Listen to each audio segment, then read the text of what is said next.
أحلى دبدوبات، كيفكم؟ إن شاء الله تكونوا بخير وأنتم عم تشاهدون ذا الفيديو. طبعا يا جماعة اليوم بتكلم جايز عن سالفة تايلو، المشهورة، هي مشهورة بس تقلد جاست مومو.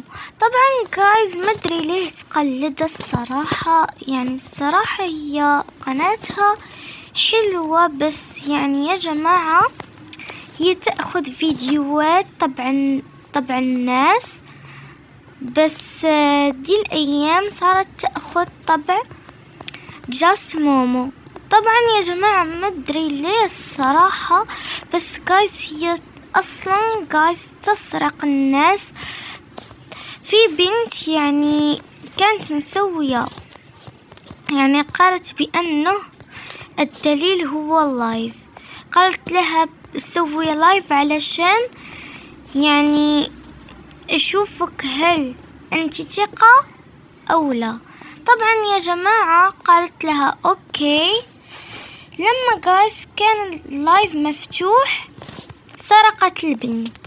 جايز انا كنت انا في اللايف علشان كانت هي من اعز يوتيوبر عندي، بس للأسف مو لازم جايز نثق فيها، خيبت أمل طبعا متابعينها وصديقاتها المحبوبين. الصراحة ما أدري ليه تسرق الناس، بس جايز المهم يقولون بأنه السراق والسراقة فقطعوا أيديهم. تمام جايز.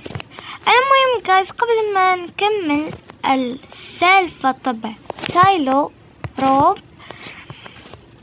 بنتكلم عن GFX. طبعا بنت مرة قاعد تسويه مرة حلو، هي تسويه على الجودلي أو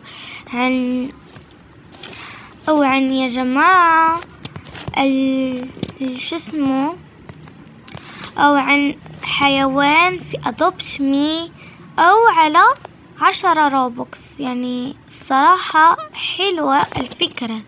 وجايز مثل دي الصورة طبعا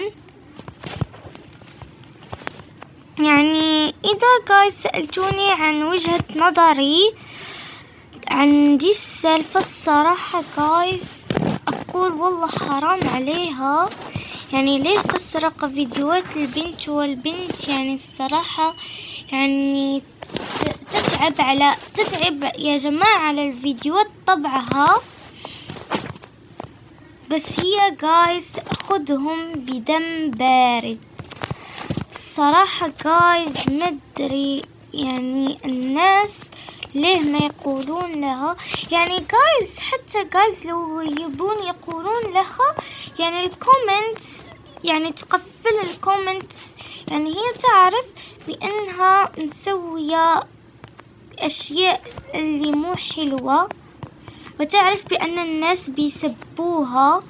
وسرقت صورة حسين بليز، حتى حسين سوى شي مو حلو، صار يسبها. الصراحة جايز والله. المهم جايز اتمنى جايز اذا اعجبتكم دي السالفة قولوا لي في التعليقات عن سالفة اخرى اتكلم عليها وابحث عنها. بس جايز اتمنى يكون عجبكم الفيديو، بس باي، احبكم.